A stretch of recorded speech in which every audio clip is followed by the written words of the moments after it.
Les amis, bonjour. On se retrouve pour notre 76e économiser et partager avec la troisième et dernière statue pour la première salve des présentations grâce à Monsieur X. Alors, comme je vous l'avais dit dans la vidéo du Dilophosaure la semaine dernière, aujourd'hui on va avoir une très grosse pièce. On va avoir bien sûr deux nouveaux, c'est de toute façon parmi les statues les plus dantesques qu'ils font systématiquement, une nouvelle statue de la gamme Transformers, une statue de la génération 3. Puisqu'on avait beaucoup de statues, la plupart on les a d'ailleurs vues sur la chaîne pour la première génération avec les socles robotiques.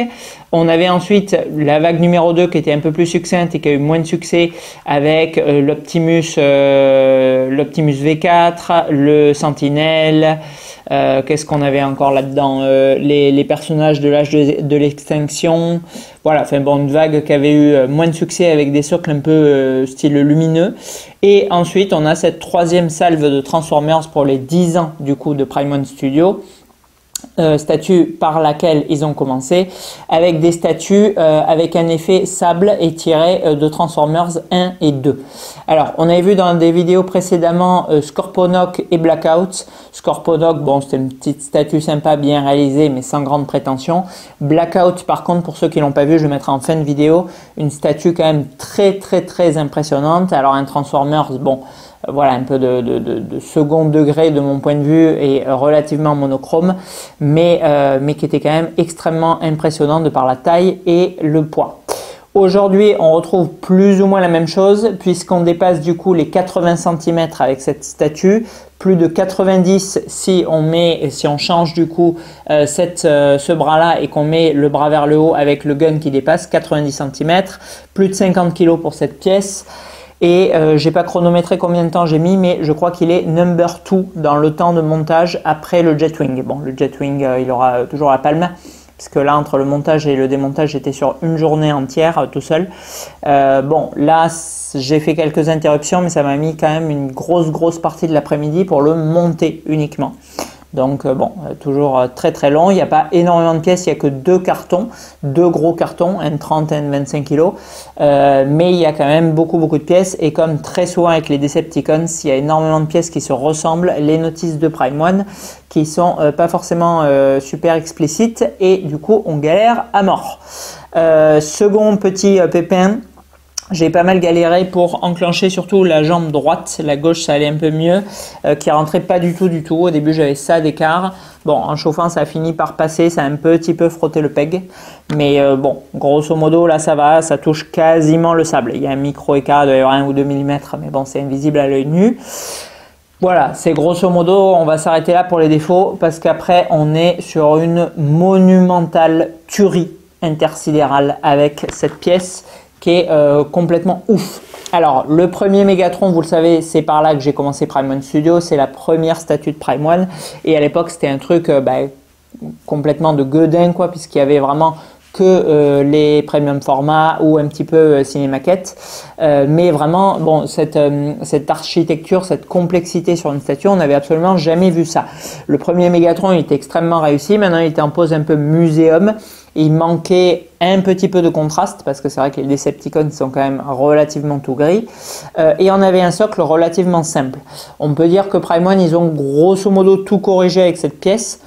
Parce que, alors, pour le dynamisme, là c'est volontaire, alors un peu étonnant de ma part, je vous le présente dans une pose qui est relativement muséum elle aussi, puisque je lui ai mis le bras le long du corps. Je trouvais que ça lui donnait un côté très Far West, un côté vraiment cow-boy prêt à dégainer. Maintenant, bon, c'est assez sympa aussi de mettre le bras du coup tendu et le gun qui pointe. Et après, vous avez du coup une cape. Alors, cape que j'ai pas mise parce que, bon, elle est assez jolie, elle est voilà, un peu teintée et tout, c'est assez sympa.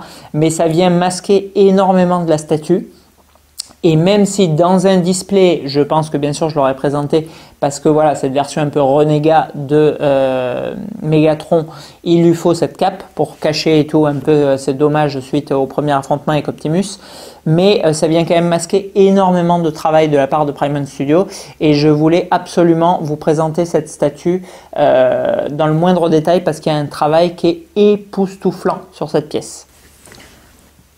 Au niveau du paint, ils ont donné du coup tout ce côté Battle Damage, Withering, teinte un peu du coup sable brun teinté, comme si vraiment, voilà, le fait de s'être planqué dans le désert, Megatron, son armure avait été entièrement marquée par cet effet sable.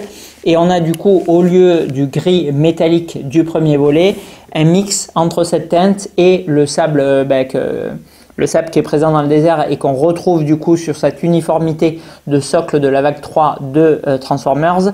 Et on a du coup une teinte un peu kaki pour ces Transformers et franchement ça lui va à merveille.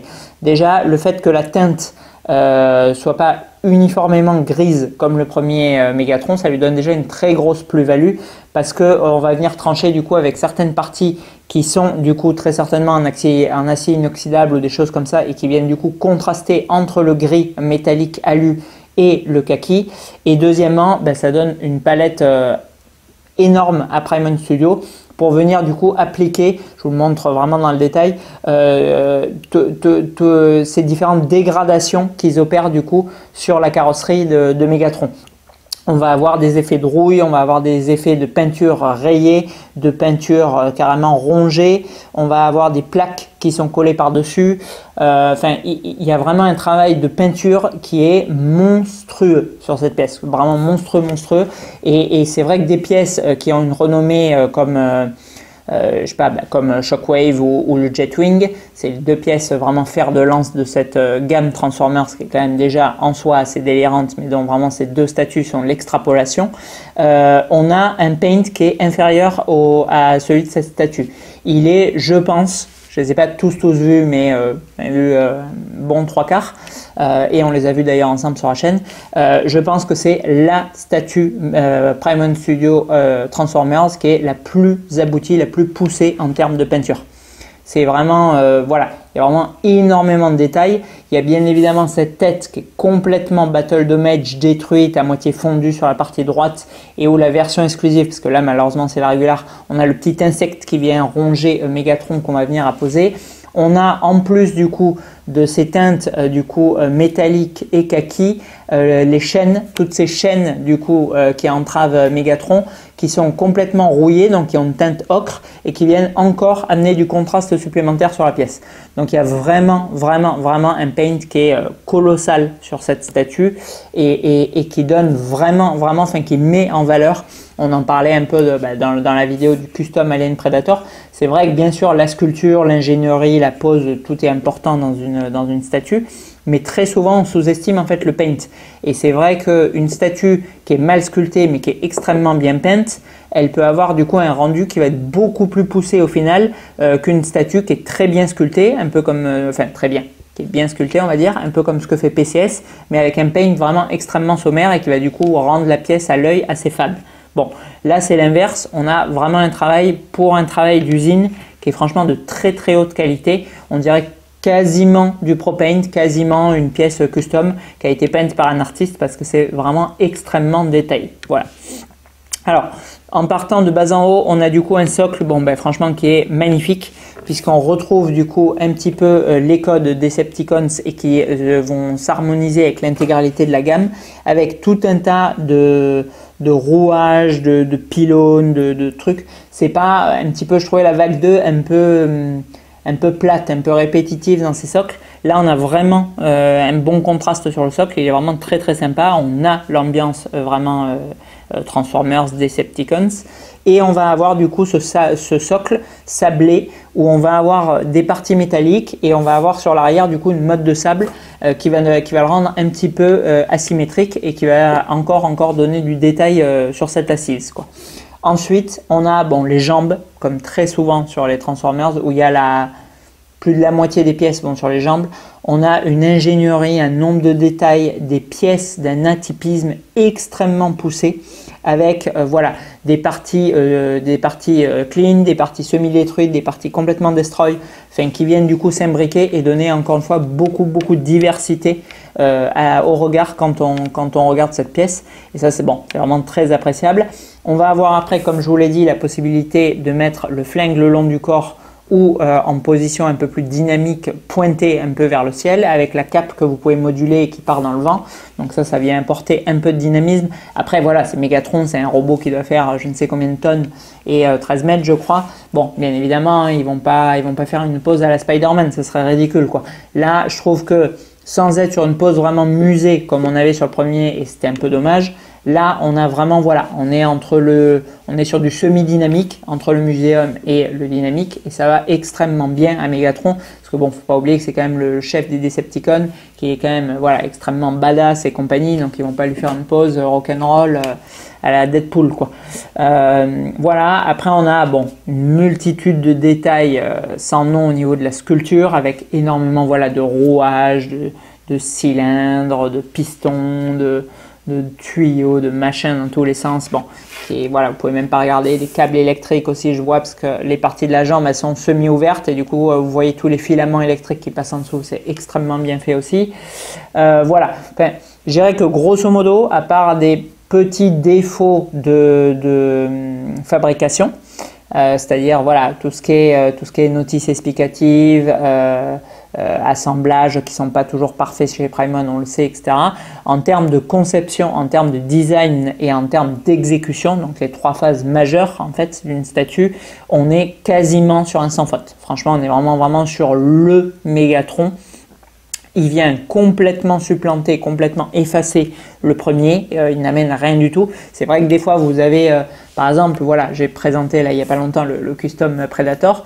Voilà, c'est une statue qui est plus dynamique, c'est une statue où il y a 3 personnages au lieu d'un, c'est une statue qui est plus grande, une statue qui est plus lourde, une statue qui est plus par rapport au Wolf Predator de Sideshow. Mais malgré tout, voilà, le Wolf Predator, il garde quand même, voilà, il garde son côté un peu unique, son charme, une pose qui est complètement exceptionnelle, etc. Il amène des choses différentes de ce que vient amener le custom. Bon, là, pour moi, le premier Megatron que je possédais, qui était une pièce que j'adorais, il n'a absolument aucune utilité quand on a cette pièce. C'est un doublon totalement inutile et il ne va rien amener du tout face à celui-ci. Celui-ci, c'est vraiment une version 2.0, mais telle qu'on l'entend. C'est-à-dire qu'il reprend tous les ingrédients de la sauce du premier, mais en faisant mieux absolument partout. Voilà. Il est plus grand, il a un plus beau socle, il a un paint qui est de l'espace par rapport au premier, il a plus d'accessoires, il est plus badass, il a un chara design qui est plus poussé parce qu'avec la cape et le battle damage c'est plus sympa. On a voilà plus de diversité sur le socle. Enfin, vraiment, tout est mieux. Tout est mieux, hormis peut-être la facilité de montage. Je me souviens plus, je crois que j'avais quand même déjà pas mal galéré. Mais voilà, franchement, c'est une pièce qui est complètement dantesque. C'est vrai que quand Monsieur X hésitait entre Blackout et Megatron, je lui ai dit franchement, le Blackout, il envoie très sévèrement. Il est plus large, c'est clair et net. Plus lourd, je crois aussi. Enfin, voilà, c'est une pièce bon, qui est quand même vraiment très impressionnante. Et je pensais que le Megatron, c'était une espèce d'1.5 et tout. Je me suis dit, franchement, au même prix, je ne sais pas si Blackout serait pas plus sympa. Non, en fait, clairement pas. Clairement, Blackout est magnifique, mais ce Megatron, il a encore un bon cran au-dessus. Il est incroyable. C'est vraiment une statue qui est complètement folle. Alors, on n'est pas dans la surenchère, on n'est pas dans la démesure comme on avait avec Shockwave ou comme avec Optimus Jetwing, où c'est vraiment voilà, toujours plus gros, l'ingénierie de taré, le truc qui s'envole, enfin bon, n'importe quoi. Là, on est sur une statue qui est un peu plus classique, c'est-à-dire on a une très grosse base et un personnage voilà, semi-dynamique qui est posé dessus. Donc, il n'y a rien de fou dans le concept. Sur le papier, pareil, c'est gros, c'est lourd, mais ce n'est pas démesuré. Mais par contre, on a une statue qui est vraiment d'une très grande efficacité, qui au visuel, quand on la regarde, elle est incroyable. C'est vraiment une très belle pièce, quoi. C'est une pièce où en fait, même les gens qui ne sont pas fans de Transformers, ils vont regarder ça, ils vont dire ah ouais, c'est époustouflant comme c'est bien fait. Voilà.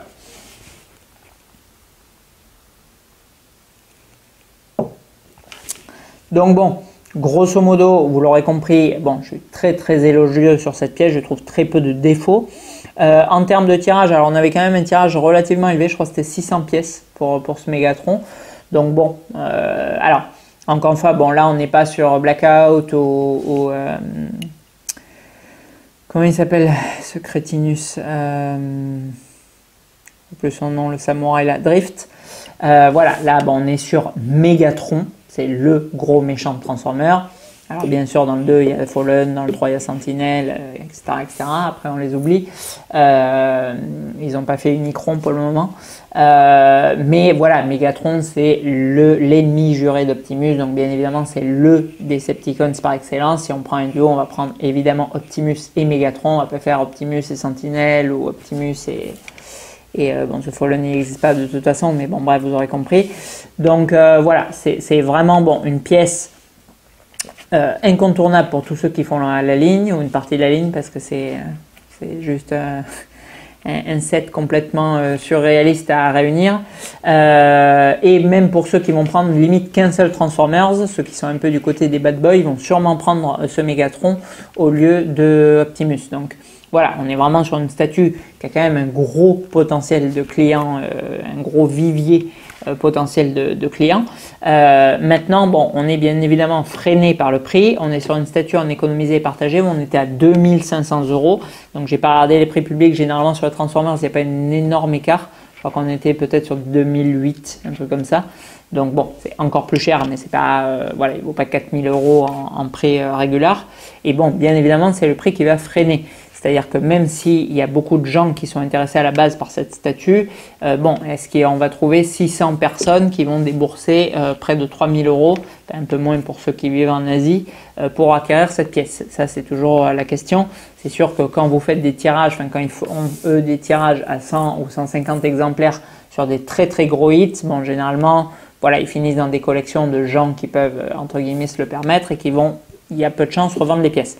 Bon, là, c'est plus compliqué parce que, en fait, voilà, ça va être vraiment des gens qui vont un peu budgétiser ou revendre. Pour certains, il n'y aura pas, je pense, 600 clients qui ont le budget cash pour prendre cette pièce. Donc, du coup, bon, il y en aura une partie, ça va être un petit peu aléatoire, disons. Et du coup, ça va libérer des pièces sur le marché qui vont pas forcément être saisies de suite et qui vont créer, voilà, cette espèce de temps un peu de latence avant que chaque grosse pièce arrive dans chaque collection de collectionneurs définitifs, quoi. C'est du coup ce qui s'est passé. Il y avait 2 blackouts annulés chez PBM Express et un Megatron. Et du coup, donc Blackout, bon, je vous l'ai déjà présenté pour quelqu'un d'autre. Et là, du coup, Monsieur X s'est positionné sur Megatron et il a d'ailleurs bien fait. Que ça nous permet du coup de découvrir ce Megatron dans ce 76e économisé et partagé. Voilà. Donc bon, est-ce que ça mérite son prix? On va y venir. Donc, alors, en réalisme et fidélité, bon, franchement, on peut très très difficilement faire au-dessus. Là, alors bon, on n'a pas de métal, on est sur un mix avec beaucoup de résine et un peu de PVC, mais on a un rendu visuel qui est vraiment de très bonne facture. On a un effet métallique rouille qui est bien évidemment très bien retranscrit et qui est quasiment illusion à l'œil quand on le regarde à 50 cm. Donc en réalisme et fidélité, je vais lui mettre du coup 18 sur 20 parce qu'il n'y a pas d'erreur de Cara Design et les matériaux sont très très bien retranscrits. En rendu global, bon, on est sur une statue qui est moins effectivement impressionnante que ne peut l'être Shockwave ou Jetwing ou je sais pas, même Blackout. Franchement, il était plus impressionnant, je trouve, parce que plus gros. De toute façon, souvent, plus c'est gros, plus c'est impressionnant. Maintenant, bon, voilà, on a quand même un personnage qui est extrêmement charismatique, qui est très badass, qui est vraiment bien assis, ancré sur son socle. Un socle qui est lui aussi, rien que lui déjà, il a un très beau rendu. Donc, je lui mettrai 16. 16, je trouve qu'en rendu global, ça mérite vraiment 16. C'est vraiment une très très belle statue. En rapport qualité-prix, alors toujours compliqué parce que bien évidemment, on est quand même sur une très grosse somme. On est sur 2500 € en économisé et partagé plus shipping. Donc bon, en France, bon, ça va jamais chercher loin. Il aurait fallu envoyer ça dans un pays européen ou hors Europe. Ça aurait chiffré très sévèrement parce que c'est quand même très lourd, on dépasse les 50 kg, enfin, comme tout le temps sur les grosses Transformers. Donc bien évidemment, bon, on approche très très vite les 3000 €, c'est quand même une somme. On n'a pas une pièce pour autant qui est ultra limitée comme pouvait l'être le Custom Alien Predator, où oui, il valait 3000 €, mais il y en avait 30 dans le monde. Bon, là on a quand même 600 exemplaires dans le monde, alors oui, 600, c'est pas déconnant. 600 pour Megatron, qui est un personnage quand même très très hypant chez les collectionneurs, c'est pas, voilà, c'est pas du délire non plus. Mais par contre, on va avoir, je vous en parlais il y a quelques minutes, ce rapport entre cette grosse somme et le nombre de clients potentiels qui en disposent. Bon, donc pour moi, c'est un peu trop. Comme d'habitude, je suis tout le temps de toute façon à relativement, je trouve qu'ils y vont un peu fort sur les tirages. Et d'ailleurs, bon, je ne suis pas directeur commercial de Prime One, j'aimerais bien, mais ce n'est pas le cas. On voit qu'ils ont quand même souvent du stock, que ce soit chez les distributeurs locaux, que ce soit chez les grosses boutiques comme je sais pas, Toy Planet, je crois qu'ils en ont encore par exemple, ou que ce soit Prime One eux-mêmes. C'est-à-dire que j'ai regardé tout à l'heure les dimensions sur leur site et ils sont en low stock, bon, bien évidemment, mais ils en ont encore. Voilà. Donc c'est toujours un petit peu trop. Disons que pour ce Megatron 2.0, moi j'aurais rêvé d'un tirage de 400 exemplaires, ça aurait été vraiment génial. Ils veulent tirer un peu sur le bouchon, je trouve qu'ils auraient pu aller jusqu'à 499, 600, je trouve qu'on est un petit peu trop. C'est un peu beaucoup. Voilà, on va avoir peut-être, c'est bête, mais peut-être une centaine de pièces où on va avoir un peu ce flottement. Et en fait, je vous parlais de ça il y a quelques minutes, je ne sais pas si du coup j'ai été clair et si ça vous parle. En fait, qu'est-ce qui se passe? Peu importe le prix d'une pièce, c'est quand même très important son tirage parce qu'en fait, qu'est-ce qui va se passer? Les précommandes, elles vont être lancées. Les clients, ils vont commander. Quand ça va être dispo, est-ce qu'ils vont être en mesure de payer? Est-ce qu'ils ont fait un flex pay, etc. Bon, si la majeure partie des pièces, je sais pas, 90%, elles sont payées au moment où c'est disponible, hop, elles arrivent dans les collections, les gens les postent, les partagent et se la racontent sur Facebook et Instagram. Et du coup, on dit putain, c'est une tuerie, il est introuvable, machin et tout, et on va avoir pas d'offres ou très peu. Et du coup, plein de gens qui sont hypés et qui vont la regarder, la chercher, dire putain, elle est introuvable, c'est un Graal, machin et tout. Et ça va au mieux faire augmenter la cote et au minimum la maintenir. Bon. À l'inverse, si par contre on a des annuls, des pièces dispo, des pièces qui traînent sur les stores, des pièces encore pire, bon ça n'arrivera pas pour Megatron, mais pour d'autres statuts qui sont bradées au bout d'un moment parce que les distributeurs ou même le fabricant il veut s'en débarrasser, même si elles sont réussies, ça ne vient pas forcément du fait qu'elles soient loupées ce facteur. Ben, du coup ça va être le phénomène inverse, les gens vont se dire ah ouais, bouh, elle est soldée, non elle ne doit pas être géniale, non, mais c'est bon, de toute façon elle est tout le temps dispo, je l'achèterai plus tard. Bon, je l'achèterai plus tard, ça veut dire je l'achèterai jamais, parce qu'il y a toujours un nouveau truc qui vient la remplacer et vous l'avez oublié, au bout d'une semaine vous avez eu 15 autres statuts, vous n'y pensez même plus, etc., etc. Et du coup cette statue elle va dégringoler. Et moi il y a une statue je trouve qui illustre extrêmement bien cet exemple dont je suis en train de parler et que j'espère vous présenter en vidéo prochainement. C'est le Superman versus Doom de Fabok. C'est une pièce qui a l'air complètement insane. C'est une pièce qui fait plus d'1 mètre. C'est une pièce où on a un personnage et demi, parce que Doomsday est coupé en deux. Voilà, avec, bon, dans la version Deluxe Bonus, le regard en résine translucide de Superman. Enfin, ça a l'air ouf. Et cette pièce, j'ai failli vous la présenter en économisé et partagé au début avec Athanasios. C'est une pièce, je crois, d'origine qui vaut 2899 €, un truc du style. 2849, 2899. Et je crois qu'en économisé et partagé, on était à 2600 ou 2150 au début. Et bon, j'ai failli vous la partager avec Athanasios. Puis finalement, bon, vous le savez, il a pris le King Kong versus Godzilla. Après, il a enchaîné sur d'autres trucs, je ne me souviens même plus lesquels. Et bon, au final, bon, il ne s'est pas positionné sur cette pièce, du coup, on ne l'a pas vu. Et maintenant, cette pièce, elle est actuellement à moins 26% chez PBM Express. Elle est à 2000 €. Et franchement, enfin 2000 €, c'est le prix d'une entière maintenant. Mais en fait, voilà, comme elle a été proposée en remise chez Mangarake, en remise chez Toy Planet, en remise chez je sais plus où, en remise chez moi du coup, parce que je répercute bien évidemment la baisse de PBM pour les économiser et partager. Je sais plus où, enfin je l'ai vu partout. Cette pièce, c'est un peu le chat noir quoi, elle est soldée absolument partout. Bon, alors que je suis sûr que c'est une pièce qui est complètement ouf et je crois qu'il y a un tirage en plus qui n'est pas énorme, je crois que c'est 300 ou 350. Bon, après, c'est une pièce voilà, qui a énormément d'envergure, bon, qui est chère, etc., qui est comics, donc assez spécifique. Enfin, bon. Mais voilà, du coup, donc en fait, tout ça pour dire que ce moment de flottement, ça peut faire passer une statue de même qualité, de hit, de Graal, de méga hype, machin, à l'inverse, ouais, bof et tout, mais en fait, ça ne change pas les qualités intrinsèques de la pièce et votre avis, très souvent, il est forgé sans avoir vu la statue, quoi.